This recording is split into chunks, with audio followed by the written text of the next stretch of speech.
considering the key value, these are the promises we promise the patient. Can we really give them? And how can we correctly presbyopia? This is various zones how we take into care. Near goes to the top and far is in the center. The far is in the center and near is in the periphery. You have all heard this. And then near in the center, far in the periphery. And these are the multifocals. I can skip. And this is by the second unit. This is how you create a hyperplate cornea and a central myopic zone. Now, that's how the various methods you can judge it. That's all has been well discussed by Dr. Narang. What we are going to discuss what is an advanced monovision. And basically we want our brain to accept both the images, the distance, near, intermediate and the near, and making one eye myopic and other emmetropic. We will never accept it as a normal thing. What we really want a good distant acuity, we want an intermediate vision, and we want a near vision. What is possible that we can see near, see distance, and forget about near? Well, with normal monovision, either with the contact lens or either doing a monovision in IOL, what we get is a good near vision in the non-dominant eye, and dominant eye looks at the distance. And in another case, we look at a distance. Now what really I want to put stress upon you is that the dominant eye looks at the distance, and the near vision, the non-dominant eye, as along with looking at reading for you, is doing the intermediate zone by the hyperplate cornea. So that's called the blend zone, and that which was blurred is now accepted norm. I can accept this. With a contact lens, only 60% patients accept it. What with laser blendable, 97% can accept it. I'll skip all this. Now, what does standard LASIK does? Standard LASIK creates a flat cornea which gives you a positive Q value. What we want, what should be the ideal treatment? The Q value should remain as it was in the preoperative stage of the eye. Why did we choose the Q value? Q value treatments are as good as wavefront guarded treatments. What is Q? Every surface has an sphericity, and the normal Q value in a population is minus 0.2. What we understand when we do create an hyperplate cornea, these are the various shapes of the cornea: prolate, sphere and oblate. What is when the Q value is 0? Here we are creating positive aberrations where a normal LASIK. Now if the Q value is less than 0, is more than 0, we create positive spherical aberrations in the cornea and a highly dissatisfied patient, just like in a standard LASIK.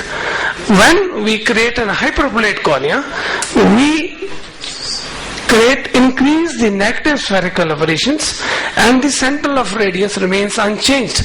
This principle we will be accepting in advanced monovision. Now this is an emmetrope eye. You see the light being focused. Now in case of monovision, we create an hyperplate cornea and the peripheral rays are being focused at the right space, whereas the peripheral rays are reading and the central vision is emmetropic. This, if connected with meiosis, that is accommodation, this is what we will say. We have created a depth up to 1.5 diopters. That is what is treating advanced monovision with a hyperplate cornea. And into this does play the accommodation. A small pupil will make you read near and the distant hyperplate cornea will be taken off. So, aspheric presbyopia LASIK The driving force is pupil, the hyperplate cornea. And monovision is an accepted procedure. The advantage is, if the patient doesn't accept it, we can retreat it. We have not created a multi-zone cornea and give him a good vision. What do we expect? Myopics have a good visual acuity, hyperopes have an excellent results. I can skip this. Now this is very important. Poor vision in a dominant eye, reject. Any professional drivers, reject. Patients who have over expectations, reject. Any ocular pathology, any previous refractive surgery, we have to reject. Now this is why, how can we create? This is our first patient who is an hyperope. Now we have a refractive error of 1.25.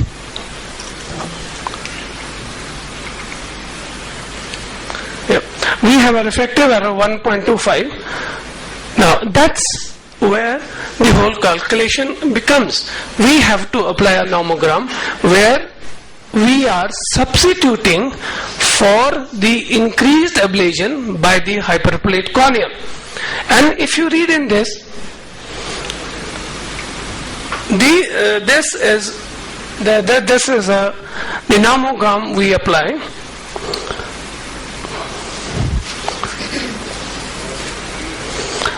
If need be, I can see our average. We calculate the average Q is this. Then this is the nomogram applied. The correction will be something like this. So to create an hyperplate cornea, this is the refractive error. This is the Q value to correct the Q value, and total ablation will be like this. So that's. I have been told to cut short because there's very little time. Now, if you take a myope, now the target refraction is -5, and when you cook, this is the presbyopic correction, and virtually by applying the nomogram, you are feeding to the machine to correct -2.75 with this cylinder. That's after applying the nomogram. So in this procedure, we have no extra softwares required, no extra payments for the softwares. And if you virtually see in this young patient who has a -2.25 diopters correction, we aim at this, and virtually you are correcting only this. So that's virtually what we need, is increasing the hyperplateness of the cornea, standardizing it, substituting for the overcorrection, and getting a good monovision in the non-dominant eye. And the dominant eye has been corrected for a distant vision with Q value adjusted to the nomogram. Thank you.